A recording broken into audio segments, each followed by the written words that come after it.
Hello dear students, मैं Arjun sir AIC online classes में आपका स्वागत करता हूं। आज हम लोग एक क्लास 10th का अगला वीडियो बनाएंगे प्रकाश के प्रवर्तन तथा अपवर्तन में से।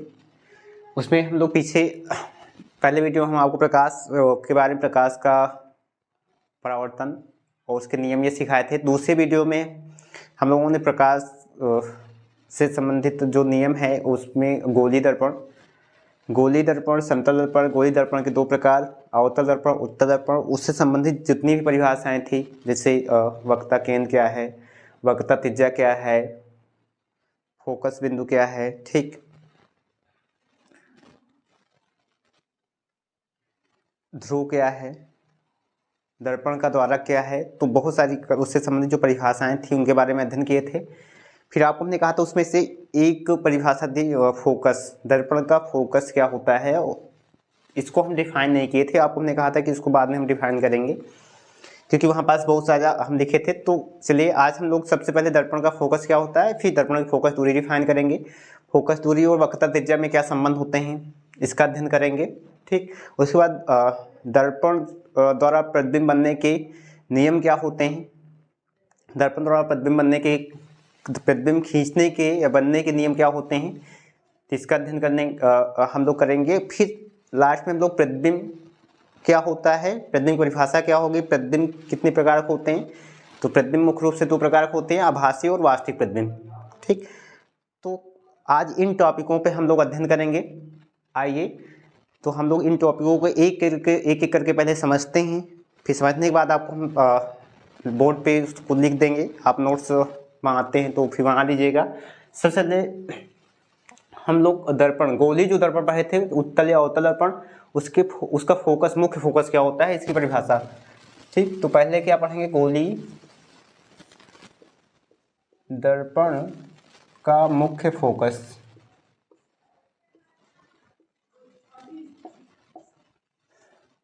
तो गोलीय दर्पण का मुख्य फोकस क्या होता है, तो इसको समझते हैं पहले डायग्राम से, फिर आपको डिफाइन करते हैं। जब कोई प्रकाश किरण गोलीय दर्पण के मुख्य अक्ष के समांतर आती है तो दर्पण से प्रवर्तन के पश्चात मुख्य अक्ष के जिस बिंदु से होकर जाती है अथवा जिस बिंदु से आती हुई प्रतीत होती है उसे हम दर्पण का क्या कहते हैं, मुख्य फोकस। उस बिंदु को दर्पण का मुख्य फोकस कहते हैं। तो चलिए समझते हैं। गोलीय दर्पण में हमको दो दर्पण पढ़ाए थे, अवतल दर्पण। अवतल दर्पण में जो अवतल दर्पण वह दर्पण होता है जिससे परावर्तन क्या है उसके दबे हुए भाग से होता है। तो देखिए ये अवतल दर्पण है,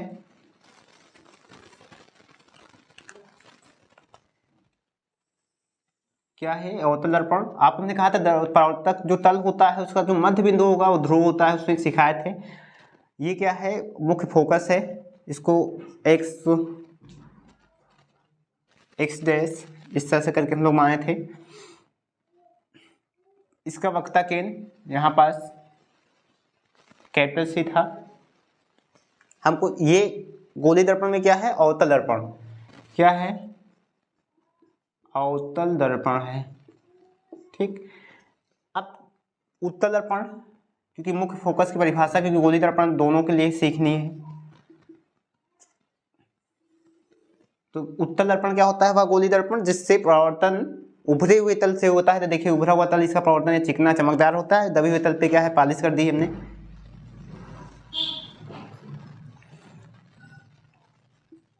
इसके पीछे आपको इस पे ये क्या है, मुख्य अक्ष है, ये इसका क्या है, ध्रुव है, जिसे पिच जोड़ करते हैं। वक्रता केंद्र हमेशा दबे हुए तल की ओर होता है, इसलिए वक्रता केंद्र इसका क्या है, पालीदार तल की तरफ इधर होगा, ये वक्रता केंद्र, ठीक। ये क्या है हमारा उत्तल दर्पण।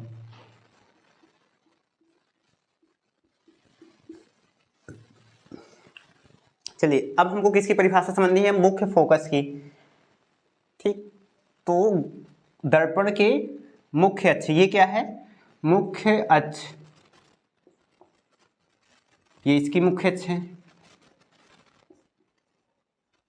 तो हमको क्या बोलना है, देखिए दर्पण की मुख्य अक्ष के समांतर, चलिए दर्पण की मुख्य अक्ष के समांतर ते किरण, देखिए हम समांतर लिए, इसमें आने वाली प्रकाश किरण दर्पण से प्रवर्तन के पश्चात मुख्य अक्ष के जिस बिंदु से होकर जाती है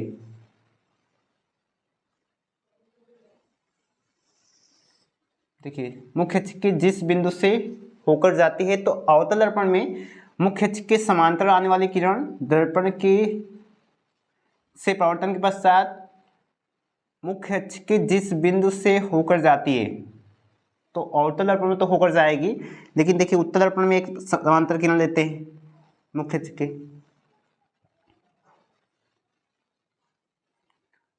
उत्तल दर्पण में मुख्य अक्ष के समांतर आने वाली किरण प्रकाश किरण दर्पण से परावर्तन के पश्चात जिस बिंदु से मुख्य अक्ष के जिस बिंदु से आती हुई प्रतीत होती है, देखिए ये समांतर होकर जाती है, इसमें क्या है, किसी बिंदु से आती हुई प्रतीत होती है, तो इसमें वास्तव में किरण क्या है, बाहर की ओर जाती है, तो ये वास्तव में आती नहीं मुख्य अक्ष के किसी बिंदु से, बस वहां से ऐसा लगता है कि वहां से आ रही है, तो आती हुई प्रतीत होती है, इसलिए कहा जाता है। तो ये दोनों बिंदु क्या कहलाते हैं, मुख्य फोकस। क्या कहलाते हैं, मुख्य फोकस। ठीक,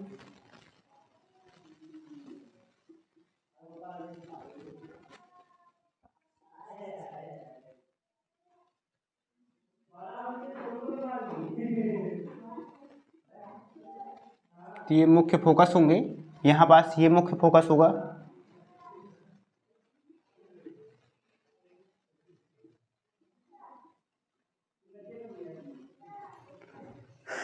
तो ये परिभाषा है। ठीक, इसकी अब देखिए इसी में एक नीचे समांतर किरण लेंगे, समांतर किरण कहीं भी लेते हैं वो जाएगी तो परावर्तन पश्चात इसी बिंदु से, तो ऐसे भी जा सकती है, तो जरूरी नहीं है कि समांतर किरण ऊपर ही हो, नीचे भी समांतर किरण हो सकती है, बस वो मुख्य अक्ष के समांतर हो, जब भी परावर्तन होगा तो उसी बिंदु से होकर जाएगी। उसके बाद देखिए इसमें अगर हम नीचे समांतर लेते हैं तो इसका परावर्तन होगा, तो ये भी इसी बिंदु से आती हुई प्रतीत होगी, इस तरह से। ठीक, आपको हमने पीछे कहा था कि आपतित किरणें, अब इसमें आपतित किरणें अगर इसका नामकरण करते हैं तो ए बी डी, इसको ई यहाँ पी पहले से माने हैं, एफ माने हैं,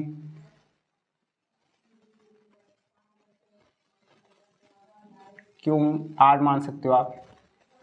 इसमें भी इसको ए मान लेते हैं, इसको बी मान लेते हैं, इसको क्या मान लेते हैं, डी मान लेते हैं, इसको क्या मान लेते हैं, ई मान लेते हैं, क्यों। तो आपको हमने पीछे सिखाया था आपतित किरणें, तो ए बी और ई क्यू इसमें आपतित किरण है, इसमें भी ए बी और ई क्यू आपतित किरण, प्रवर्तित किरणें जो बाहर वापस आ रही हैं, तो ए डी बी डी, और इसमें क्या है क्यू आर, इसमें भी बी डी और क्यू आर है। ठीक, तो ये समझ में आई होगी परिभाषा आपको। तो आपको गोलीय दर्पण के मुख्य फोकस की परिभाषा लिखनी है, तो क्या लिखोगे आप, दर्पण। अब दर्पण में इसमें दोनों दर्पण हो सकता है, उत्तल हो सकता है या अवतल। ठीक, अवतल या फिर उत्तल।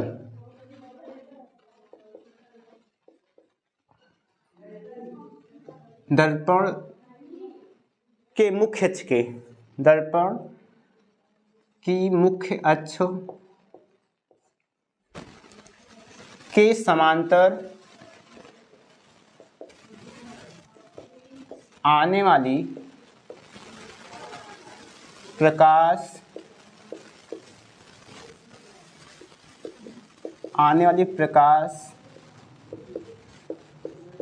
किरणें दर्पण से परावर्तन के पश्चात, दर्पण से परावर्तन के पश्चात मुख्य अक्ष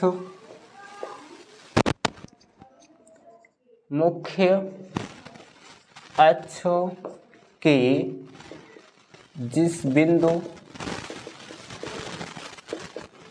से होकर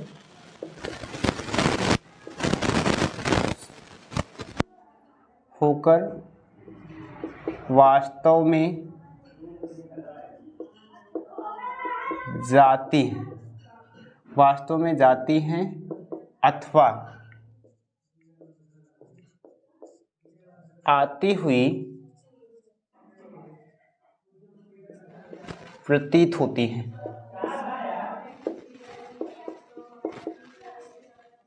अथवा आती हुई प्रतीत होती हैं, उस बिंदु को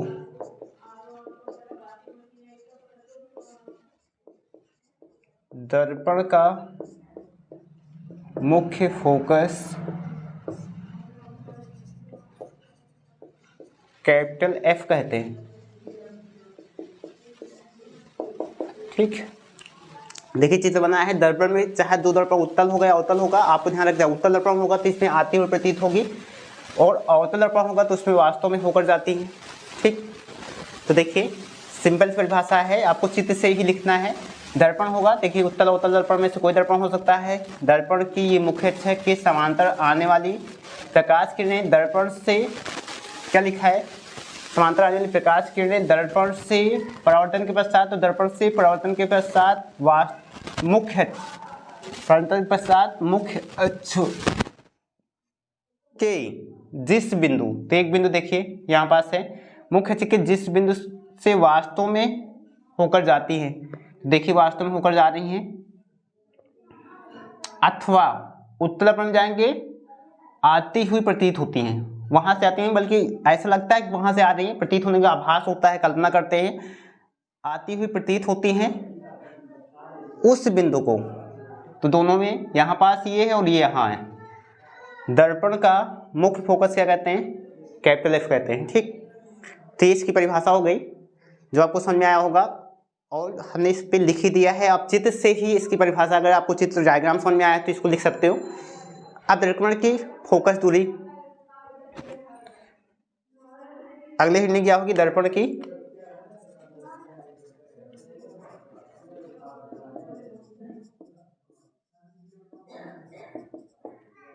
फोकस दूरी। तो दर्पण की फोकस दूरी क्या होती है, दर्पण के ध्रुव तथा मुख्य फोकस के बीच की दूरी दर्पण की क्या कहलाती है, फोकस दूरी। क्या, दर्पण के ध्रुव तथा मुख्य फोकस ध्रुव P तथा मुख्य फोकस F के बीच की दूरी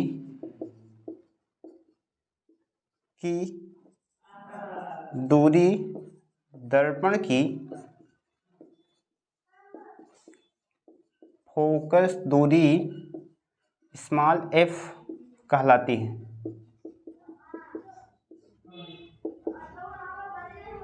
दर्पण की फोकस दूरी क्या कहलाती है, स्मॉल f कहलाती है। ठीक, तो आपको कुछ नहीं करना है। फोकस दूरी जैसे पूछे दर्पण की, तो दर्पण के ध्रुव P तथा मुख्य फोकस F के बीच की दूरी क्या है, दर्पण की फोकस दूरी स्मॉल f कहलाती है। अब देखिए अवतल दर्पण की फोकस दूरी ऋणात्मक होगी। ठीक, उत्तल दर्पण की फोकस दूरी देखिए F और किसके बीच की दूरी, P के बीच की दूरी होगी, कैपिटल F और P के बीच की दूरी है, P जो बिंदु है। ठीक, और उत्तल दर्पण की फोकस दूरी क्या होती है, धनात्मक होती है। तो चिन्ह क्वेश्चन पूछ लेता है, तो आपको ध्यान रखना है। आपको पीछे भी वक्रता त्रिज्या जब पढ़ाए थे तो वहां भी बताए थे कि अवतल दर्पण की वक्रता त्रिज्या क्या होती है, ऋणात्मक, उत्तल दर्पण की वक्रता त्रिज्या क्या होती है, धनात्मक। ठीक उसी तरह से अवतल दर्पण की फोकस दूरी क्या होती है, ऋणात्मक होती है। क्यों होती है, तो आपको हमने वहां रीजन बताया था, यहाँ भी मैं रीजन बता रहा हूँ। कोई भी दूरी जब हम ध्रुव से आपतित जो किरण होती है, जो आने वाली किरण होती है, उसके विपरीत दिशा में लेते हैं। जैसे देखिए ये जो AB या फिर EQ है, ये किरण क्या है, बाएं से दाईं ओर की चल रही है इस दिशा में, और हम जो ध्रुव से दूरी रहे हैं उसकी क्या है, विपरीत दिशा में। ठीक, दाएं से बाएं की ओर ले रहे हैं। कोई भी दूरी जो आपतित किरण की दिशा है, यानी आने वाली जो किरण है उसकी दिशा है, उसके विपरीत दिशा में ध्रुव से दूरी लेंगे तो ऋणात्मक चिन्ह के साथ लेंगे, इसलिए F ऋणात्मक होगी अवतल दर्पण की फोकस दूरी। और देखिए इसमें कोई भी दूरी दर्पण के ध्रुव से आपतित किरण की दिशा में लेते हैं, तो ये ध्यान से देखेंगे P से हम उसी दिशा में दे रहे हैं जिस तरफ AB किरण जा रही है, ठीक, आ रही है, आपतित किरण की दिशा में लेंगे, उस दूरी को क्या लेते हैं, हम धनात्मक लेते हैं। तो देखिए F उसी दिशा में ले रहे हैं जिस तरफ दिशा में ये किरण चल रही है, इसलिए F क्या है, उत्तल दर्पण में फोकस दूरी क्या होती है, धनात्मक। तो यहाँ नोट पॉइंट लिखना है आपको। चिन्ह में आपसे क्वेश्चन अगर पूछा जाए कि किस दर्पण की फोकस दूरी ऋणात्मक होती है, तो अवतल दर्पण की फोकस दूरी क्या होती है, ऋणात्मक। अवतल दर्पण की फोकस दूरी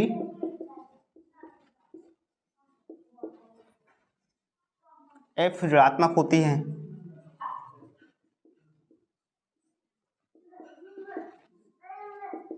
ठीक, दूसरा पॉइंट, उत्तल दर्पण की फोकस दूरी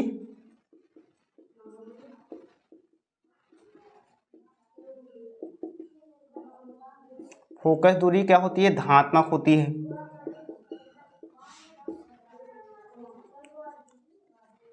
अब आपसे क्वेश्चन होता है क्यों होती है, तो आपको हमने रीजन बताया। ये अवतल दर्पण की फोकस दूरी ऋणात्मक क्यों होती है, तो आपने रीजन बताया क्योंकि ये इसकी फोकस दूरी आपतित किरण जो है, आने वाली जो किरण है उसकी विपरीत दिशा में ली जा रही है ध्रुव से, इसलिए ऋणात्मक होगी। इसी तरह से उत्तल दर्पण की फोकस दूरी ऋणात्मक धनात्मक क्यों होती है, क्वेश्चन पूछा जाए, क्योंकि उत्तल दर्पण की फोकस दूरी, उत्तल दर्पण में जो आपतित किरण होती है उसकी ध्रुव से उसकी दिशा में ली जाती है, जिस तरफ वो जा रही होती है उसी दिशा में हम लेते हैं दूरी, इसलिए उत्तल दर्पण की फोकस दूरी क्या होती है, धनात्मक होती है। ठीक, तो ये इसका रीजन होगा। अब एक क्वेश्चन और, आपको पीछे हमने पढ़ाया था ध्रुव और वक्रता केंद्र के बीच की दूरी क्या है, वक्रता त्रिज्या स्मॉल आर कहलाती है। क्या कहलाती है, वक्रता त्रिज्या स्मॉल आर, किसके, ध्रुव P और C के बीच की दूरी।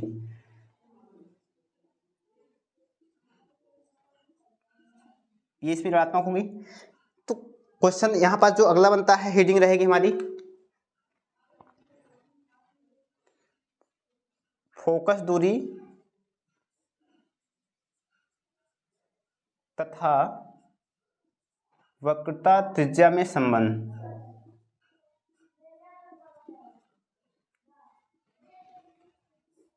फोकस दूरी तथा वक्रता त्रिज्या में संबंध।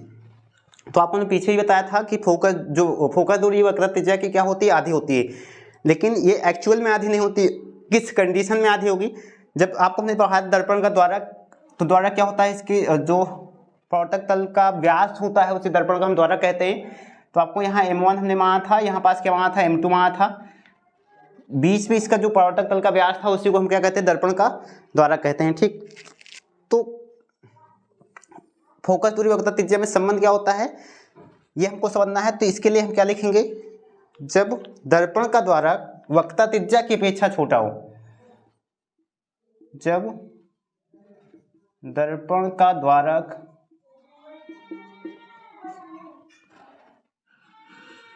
वक्रता त्रिज्या, वक्रता त्रिज्या क्या होती है, स्मॉल आर की अपेक्षा छोटा होता है, तो फोकस दूरी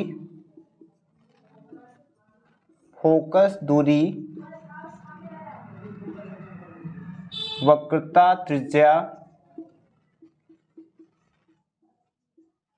फोकस दूरी वक्रता त्रिज्या की आधी होती है।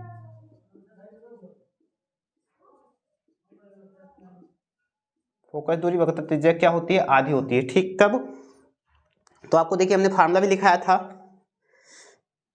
इसको यहां थोड़ा लिख देते हैं।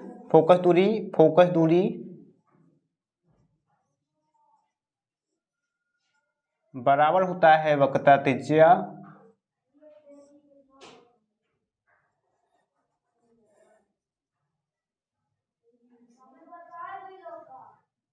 बटे 2। फोकस दूरी वक्रता त्रिज्या की आधी, इसको F से जोड़ करते हैं, इसको R/2, क्योंकि दूरी है तो मात्रक क्या होगा, मीटर या सेंटीमीटर, जिसमें भी रखेंगे मात्रक दूरी का मीटर या फिर सेंटीमीटर, जो भी हो वो तो दूरी जैसे लेंगे। मुख्य रूप से प्रकाश परिक्षेपण दूरी का मात्रक हम लोग हमेशा कैलकुलेशन करते समय सेंटीमीटर लेके चलते हैं, तो ध्यान रखना है, या तो मीटर लिखेंगे या फिर क्या लिखेंगे, सेंटीमीटर। ठीक, तो फोकस दूरी वक्रता त्रिज्या की आधी कब होती है, इसकी भी कंडीशन होती है, जब दर्पण का जो द्वारक है, जो परावर्तक तल का व्यास होता है, वो वक्रता त्रिज्या की अपेक्षा क्या हो, छोटा होता है, तो उस कंडीशन में फोकस दूरी लगभग क्या होती है, वक्रता त्रिज्या की आधी होती है। रियल में फोकस दूरी वक्रता त्रिज्या की आधी नहीं होती है, ये बात समझना है, आपको नोट करना है। कब आधी होगी, आप छोटी, जैसे क्लास 10 में छोटी क्लास होती है, तो यहाँ हम लोग इसको आधी लेके चलते हैं, फोकस दूरी वक्रता त्रिज्या की क्या है, आधी ही मान चलते हैं कैलकुलेशन करते समय भी, क्योंकि हम मानते हैं कि जो द्वारक है वक्रता त्रिज्या की अपेक्षा क्या है, छोटा होता है। ठीक, इस कंडीशन में, और हमको यहाँ आधी लेके भी चलना है, एग्जाम भी वही लिखना है, तो ध्यान रखना है। ठीक, तो ये हुआ गोलीय दर्पण का मुख्य फोकस। तो गोलीय दर्पण मुख्य फोकस आपका दर्पण की मुख्य अक्ष के समांतर आने वाली प्रकाश किरण दर्पण से प्रवर्तन के पश्चात मुख्य अक्ष के जिस बिंदु से वास्तव में होकर जाती है तथा अथवा आती हुई प्रतीत होती है, उस बिंदु को दर्पण का मुख्य फोकस F कहते हैं। ठीक, दर्पण की फोकस दूरी क्या होती है? दर्पण की ध्रुव P तथा मुख्य फोकस के बीच की दूरी दर्पण की फोकस दूरी कहलाती है। अवतल दर्पण की फोकस दूरी ऋणात्मक होती है। क्यों ऋणात्मक होती है? क्योंकि अवतल दर्पण की फोकस दूरी आपतित किरण के ध्रुव से आपतित किरण के विपरीत दिशा में ली गई दूरी होती है, इसलिए ऋणात्मक होती है। उत्तल दर्पण की फोकस दूरी क्या होती है? धनात्मक होती है। क्यों धनात्मक होती है? क्योंकि उत्तल दर्पण की फोकस दूरी ध्रुव P से आपतित किरण की दिशा में ली गई दूरी होती है, इसलिए धनात्मक होती है। फोकस दूरी तथा वक्रता त्रिज्या में संबंध क्या होता है? तो आपको डिफाइन करते समय, जब दर्पण का द्वारक जो होता है, जो प्रवर्तक तल का व्यास होता है, वो वक्रता त्रिज्या की अपेक्षा क्या है? छोटा होता है, तो फोकस दूरी वक्रता त्रिज्या से क्या होती है? कि आधी होती है। फोकस दूरी वक्रता त्रिज्या बटे 2, F = r/2, मात्रा का मीटर या सेंटीमीटर। तो ये इसकी परिभाषाएं हो गए। एक परिभाषा आपको और देनी थी हमको, फोकस तल। क्या? फोकस तल। इसको मिटा रहे हैं, नोट कर लीजिएगा, शार्ट इसके ले सकते हो। ठीक, चित्र बना है, फोकस तल के लिए अलग चित्र बनाना पड़ेगा हमको।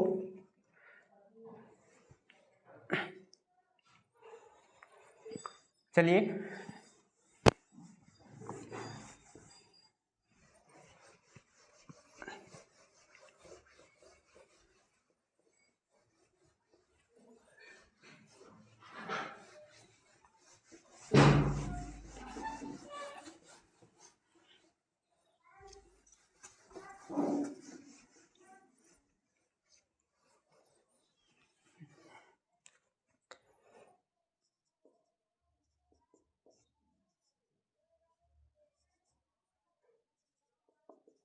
दर्पण का फोकस तल, इसको इंग्लिश में फोकल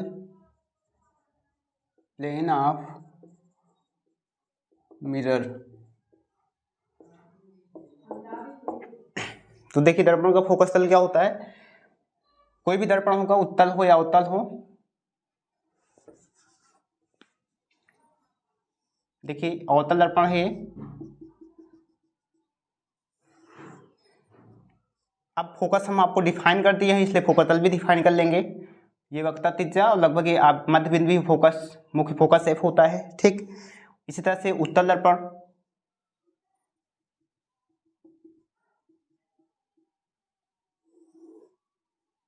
ये ध्रुव, इधर इसका फोकस F और इसके ये मध्य में होता है लगभग, तो इसलिए हम वक्रता केंद्र। अब देखिए, ये अवतल दर्पण है और ये क्या है? उत्तल दर्पण है। ठीक, सॉरी, दोनों अवतल दर्पण बन गया था। अब ये उत्तल दर्पण हुआ, क्योंकि इससे दबे हुए तल पे पालिश हो गई। अब दर्पण का फोकस तल क्या होता है? तो आपको देखिए, ये मुख्य अक्ष है,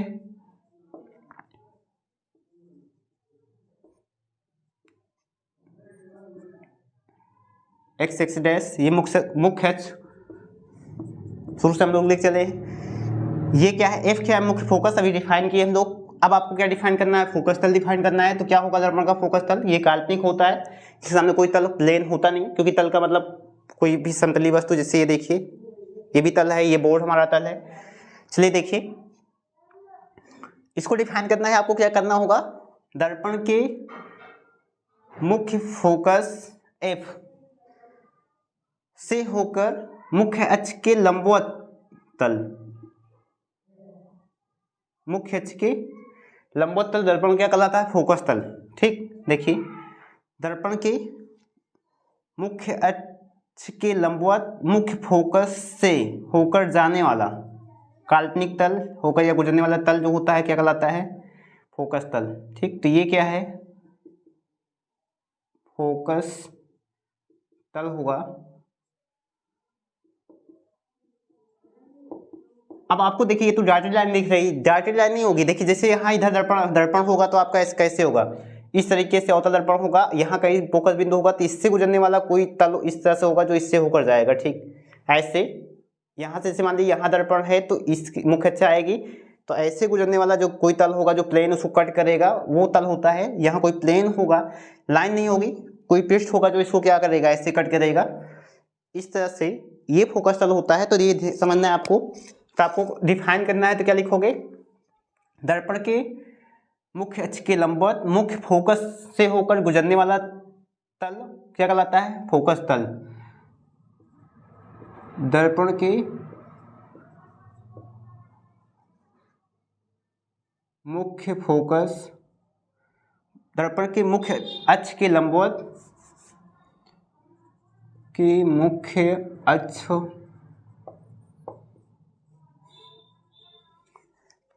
के लंबवत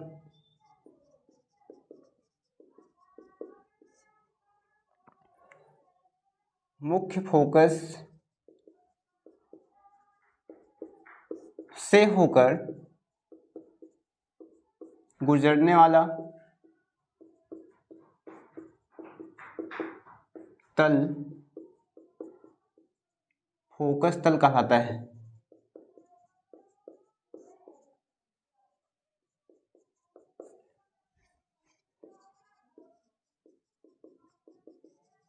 ठीक, तो चित्र में साफ दिख रहा है आपको। मुख्य से कितने अंश का कोण बनना चाहिए, 90 अंश का। दर्पण के मुख्य अक्ष के लंबवत मुख्य फोकस से होकर गुजरने वाले तल को क्या कहते हैं, फोकस तल कहते हैं, या गुजरने वाला तल मुख्य फोकस तल कहलाता है। ठीक, तो ये इसकी परिभाषा हो गई। अब हमको पढ़ना है गोली दर्पण से बनने वाले प्रतिबिंब के खींचने के नियम। ठीक, क्या करना है, तो ये समझ में आया होगा आपको। अगली हमारी जो हेडिंग होगी, चलिए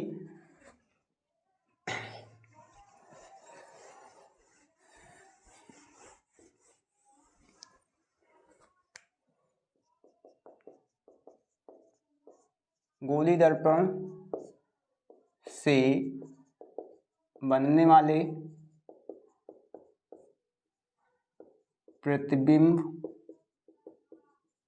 प्रतिबिंबों के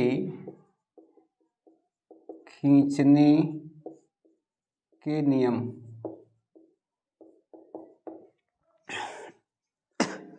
चलिए, तो मुख्य रूप से अगर मोटे शब्दों में मुख्य रूप से कहें तो गोली दर्पण से बनने वाले जो प्रतिबिंब होते हैं, जो प्रतिबिंब बनेंगे, उनके जो खींचने के नियम होते हैं मुख्य रूप से 3 नियम होते हैं। कितने नियम होते हैं, 3 नियम होते हैं। लेकिन दर्पण 2 है, अवतल और उत्तल, इसलिए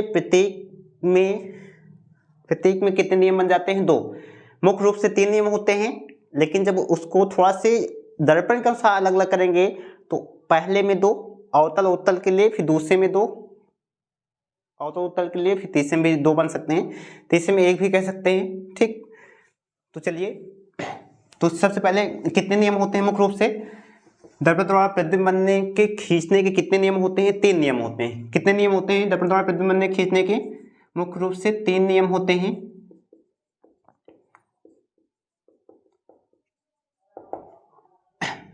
इसमें से पहला नियम समझते हैं। दर्पण के मुख्य अक्ष के समांतर आने वाली, दोनों दर्पणों की बात कर रहे हैं, चाहे अवतल दर्पण हो चाहे उत्तल दर्पण हो, दर्पण की मुख्य अक्ष के समांतर आने वाली प्रकाश किरण दर्पण के मुख्य फोकस से होकर जाती है अथवा मुख्य फोकस से आती हुई प्रतीत होती है। मुख्य फोकस से होकर जाती है अथवा मुख्य फोकस से आती हुई प्रतीत होती है। एक ये पहला नियम।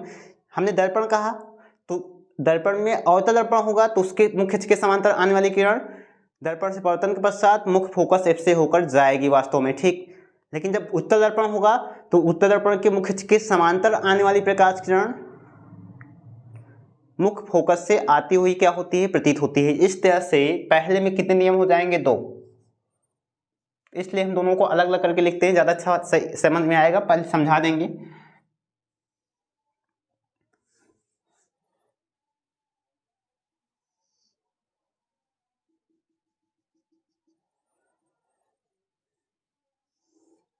तो देखिए, ये इसका मुख्य फोकस है, ये अवतल दर्पण है, तो अवतल दर्पण मुख्य अक्ष के समांतर आने वाली प्रकाश किरण मुख्य फोकस एफ से होकर जाती है।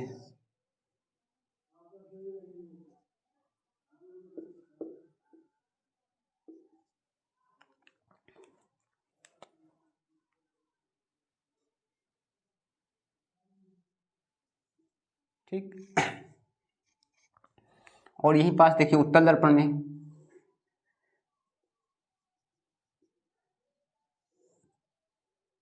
मुख्य अक्ष के समांतर आने वाली किरण मुख्य फोकस F से आती हुई प्रतीत होती है। इसका वक्ता केंद्र इस साइड में यहाँ कहीं होगा C, ये मुख्य फोकस F है। ठीक, देखिए दोनों दर्पण में अब सामने दिख रहा है, ये क्या है, अवतल दर्पण, और ये क्या है, उत्तल दर्पण। देखिए दोनों को हम ब्रेक कर देते हैं। आपने कहा दर्पण, तो दर्पण देखिए दोनों दर्पण हैं। दर्पण के मुख्य अक्ष के समांतर आने वाली किरण दर्पण से परावर्तन के पश्चात मुख्य फोकस F से होकर जाती है अवतल दर्पण में ऐसा, तथा मुख्य फोकस F से आती हुई प्रतीत होती है। ठीक, तो इसी को अलग करते हैं। ए में अवतल दर्पण की पहले बात करते हैं। तो अवतल दर्पण में मुख्य अक्ष की समांतर आने वाली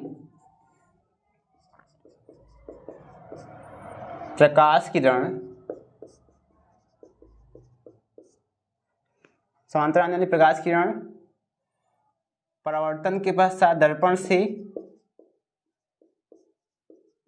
परावर्तन के पश्चात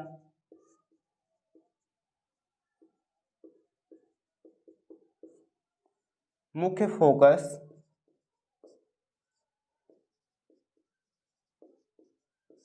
F से होकर जाती है।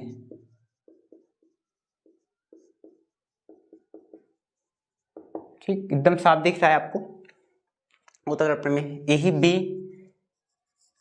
उत्तल दर्पण में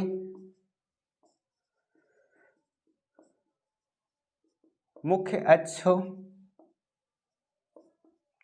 अक्ष के समांतर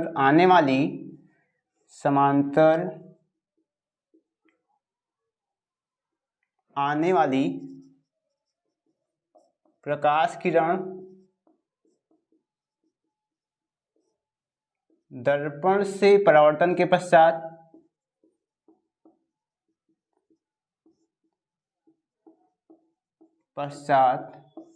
मुख्य फोकस F से आती हुई प्रतीत होती है।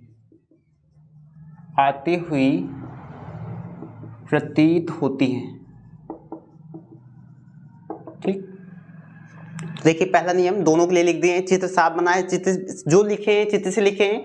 ध्यान देखिए, अवतल दर्पण में मुख्य अक्ष के समांतर आने वाली किरण AB दर्पण से परावर्तन के पश्चात मुख्य फोकस F से होकर जाती है। ठीक, एकदम साफ दिख रहा है।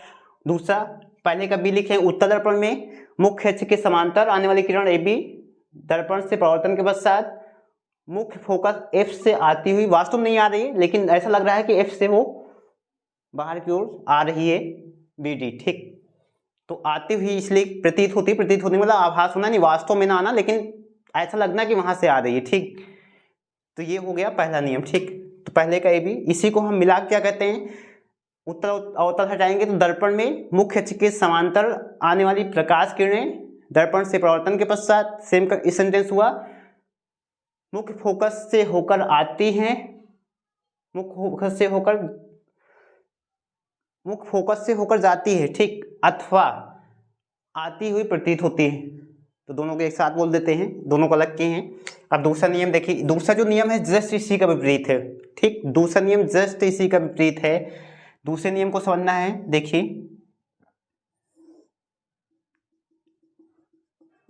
ये अवतल दर्पण है, ये मुख्य फोकस F है, ये इसके मुख्य अक्ष, ये वक्ता केंद्र यहाँ पास C। ठीक, उत्तल दर्पण, ये उत्तल दर्पण है, ये इसकी मुख्य अक्ष, ये मुख्य फोकस F, ये वक्ता केंद्र स्मॉल C, ये ध्रुव P। ठीक, जस्ट इससे इसी को उल्टा बोलना है। दर्पण के मुख्य फोकस एफ से होकर आने वाली प्रकाश किरण, क्या करना है इस बार, दर्पण के मुख्य फोकस एफ से होकर आने वाली, चलिए इसी का उल्टा, इधर ये बाहर की ओर जा रही है ना, अब ये आ रही है, देखिए जस्ट इसका अपोजिट, ये बी से डी की ओर जा रही है ना परावर्तित होकर। अब ऐसा लेते हैं कि मानते इधर से कोई किरण आ रही है, आने वाली प्रकाश किरण दर्पण से परावर्तन के पश्चात मुख्य अक्ष की क्या होती है, समांतर चली जाती है या हो जाती है। तो देखिए इस बार ये भी, इसमें ये है आपतित किरण है, इसमें ये आपतित किरण थी और ये परावर्तित थी।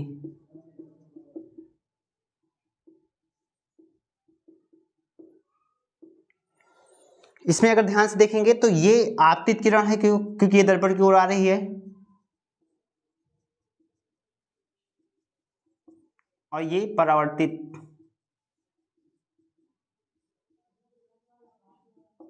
ठीक ठीक उसी तरह से इसमें देखिए, इसमें इसकी ओर आने वाली किरण, तो ध्यान से देखिए ये आपतित है, आपतित किरण, चूंकि ये दर्पण की ओर आ रही है और ये बाहर जा रही है दर्पण से वापस, तो ये परावर्तित किरण। इसमें देखिए इसी में उल्टा लेना है, इस बार जो किरण लेना है वो एफ की ओर आ रही हो,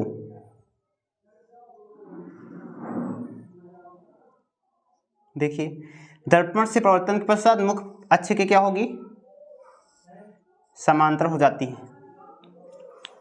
इस बार ये ए बी और ये डी, ये आपतित का कार्य कर रही है,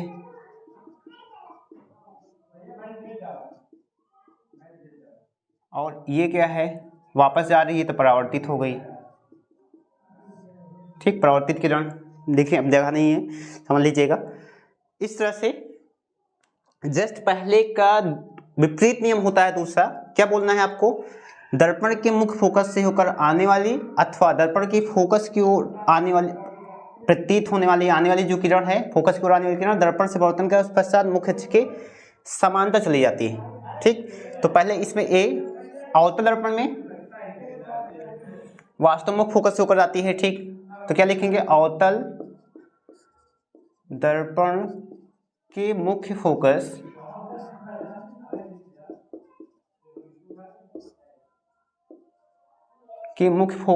एफ से होकर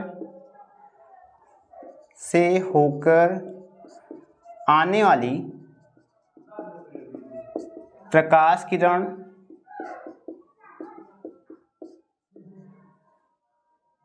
दर्पण से परावर्तन के पश्चात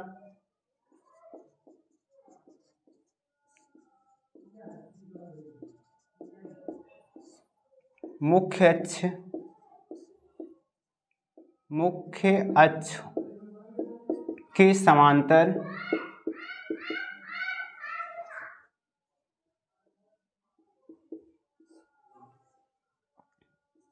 चली जाती है या हो जाती है। ठीक,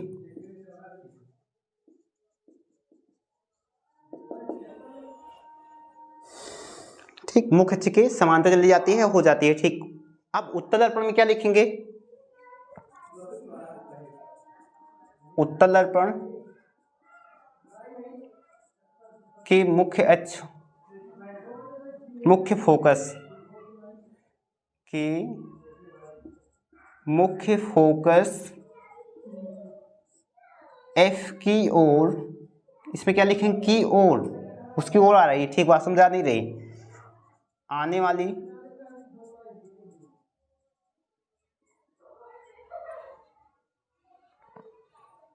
प्रकाश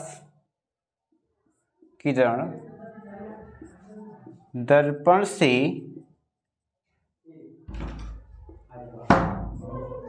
परावर्तन के पश्चात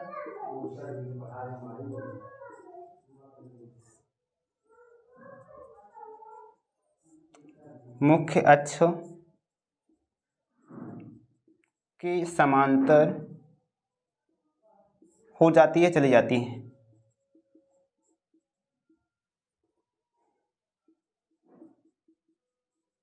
दोनों में साफ दिख रहा है आपको, ठीक, इस तरह से लिख लेंगे, दोनों को अलग अलग करके लिख दें। एक कहना है तो आपको क्या है, किताब में जो लिखा है, दर्पण के मुख्य फोकस एफ से होकर आने वाली अथवा मुख्य फोकस की ओर आने वाली प्रकाश किरण दर्पण से परावर्तन के पश्चात मुख्य अक्ष के समांतर चली जाती है, हो जाती है, ठीक, इस तरह से लिख सकते हो आप। दोनों को अलग करोगे तो आपको समझ में आएगा चित्र से। ये अवतल दर्पण है और ये क्या है, उत्तल दर्पण। आपको साफ चित्र में दिख रहा है, चित्र से ही लिखा गया है। अब तीसरा नियम, तीसरे नियम में क्या है, तीसरा नियम जो है, दर्पण के वक्ता केंद्र से होकर आने वाली अवतल दर्पण में तथा वक्ता केंद्र की ओर आने वाली प्रकाश की दर्पण से परावर्तन के पश्चात पुनः उसी पथ पे क्या है, वापस लौट जाती है। दर्पण के वक्ता केंद्र से होकर आने वाली अथवा वक्ता केंद्र की ओर आने वाली प्रकाश किरण दर्पण से परावर्तन के पश्चात पुनः उसी पथ पर वापस लौट जाती है। तो इसको एक साथ लिख देते हैं, इसमें ए भी करना है तो कर सकते हो आप, एक साथ लिख सकते हो, ठीक।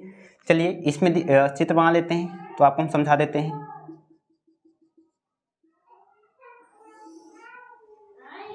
क्या कहा, दर्पण के वक्ता केंद्र, यहाँ फोकस की बात नहीं हो रही, वक्ता केंद्र सी है, से होकर आने वाली प्रकाश किरण, तो देखिए दर्पण के वक्ता केंद्र सी से होकर आ रही है, दर्पण से परावर्तन के पश्चात पुनः, जिससे ए बी है, पुनः उसी पथ पे क्या है, वापस लौटेगी, ठीक, जिस पथ से आएगी उसी पथ से वापस लौटेगी। अवतल दर्पण में, उत्तल दर्पण में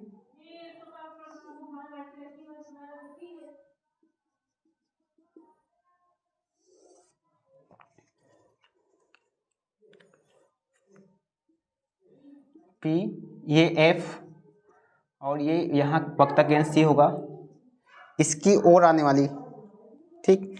तो चलिए FC की ओर आने वाली कोई किरण लेते हैं यहाँ से,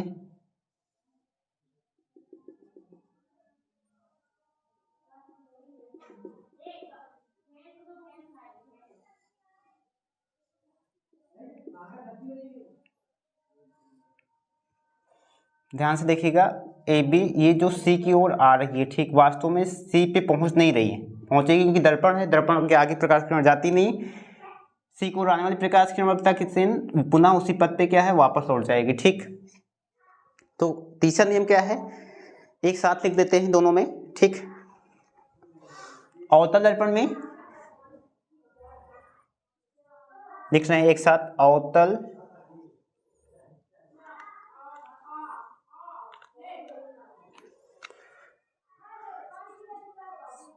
दर्पण में वक्ता केंद्र C से होकर आने वाली अथवा उत्तल दर्पण में, उत्तल दर्पण में वक्रता केंद्र C की ओर आने वाली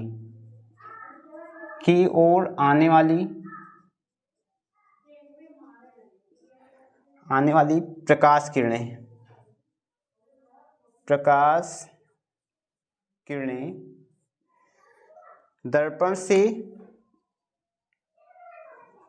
किरणें दर्पण से परावर्तन के पश्चात मतलब बाद में पुनः उसी पथ का मतलब रास्ता जिससे आई थी, पथ पर वापस लौट जाती हैं, पुनः उसी पथ पे वापस लौट जाती हैं, ठीक। इस तरह से गोली दर्पण से बनने वाले प्रतिबिंबों के खींचने के 3 नियम होते हैं मुख्य रूप से। पहला नियम, जिसमें 2 ए बी अलग किए, चित्र बना हुआ है, आपको साफ दिख रहा है कि दर्पण के मुख्य अक्ष के समांतर आने वाली किरण, अवतल दर्पण के मुख्य अक्ष के समांतर आने वाली किरण दर्पण से परावर्तन के पश्चात मुख्य फोकस F से होकर जाती है। बी में क्या लिखे, उत्तर दर्पण की मुख्य अक्ष के समांतर आने वाली प्रकाश किरण दर्पण से परावर्तन के पश्चात मुख्य फोकस F से आती हुई प्रतीत होती है। ठीक, दूसरा नियम क्या, उसी का उल्टा, अवतल दर्पण के मुख्य फोकस F से होकर आने वाली प्रकाश किरण दर्पण से परावर्तन के पश्चात मुख्य अक्ष के समांतर चली जाती है। उत्तर दर्पण में मुख्य फोकस F की ओर आने वाली प्रकाश किरण दर्पण से परावर्तन के पश्चात मुख्य अक्ष के समांतर चली जाती है। तीसरा नियम, अवतल दर्पण के वक्ता केंद्र C से होकर आने वाली अथवा उत्तर दर्पण के वक्ता केंद्र C की ओर आने वाली प्रकाश किरण दर्पण से परावर्तन के पश्चात पुनः उसी पथ पे वापस लौट जा रही है, पुनः उसी पथ पे क्या है, वापस लौट जाती है। ठीक, इस तरह से दर्पण द्वारा प्रतिबिंब बनने के कितने नियम होते हैं, मुख्य रूप से 3 नियम होते हैं। तीनों नियम यहाँ लिखे हैं, चित्र भी आपको हम बनाए हैं, चित्र की सहायता से इसको आप लिख सकते हो। ठीक, आप इसको रटने से अच्छा है कि आप इसको समझ के लिखिए, ज़्यादा अच्छा होगा और आपको हमेशा याद रहे, क्योंकि इसी से आगे प्रतिबिंब बनाएंगे हम लोग। अवतल दर्पण में 6 प्रतिबिंब बनने की स्थितियाँ होती हैं, उत्तल में क्या होती है, 1 होती है। आज की क्लास यहीं तक, और आप इसका शार्ट स्क्रीन लेके इसको लिख सकते हो। ठीक, हमने लिखा भी है यार, ठीक, लिखते समय समझाते समय। आज की क्लास यहीं तक, उम्मीद करते हैं कि आपको ये समझ में आया होगा। अगला वीडियो इसी के आगे दर्पण द्वारा प्रतिबिंब पहले क्या होता है सीखेंगे, वास्तविक और आभासी प्रतिबिंब क्या होता है ये सीखेंगे। उसके बाद दर्पण द्वारा प्रतिबिंब बनने कितनी स्थितियां होती हैं, अवतल दर्पण की 6 होती हैं, उनको सीखेंगे, उत्तल दर्पण की 1। आज क्लास यहीं तक, जय हिंद।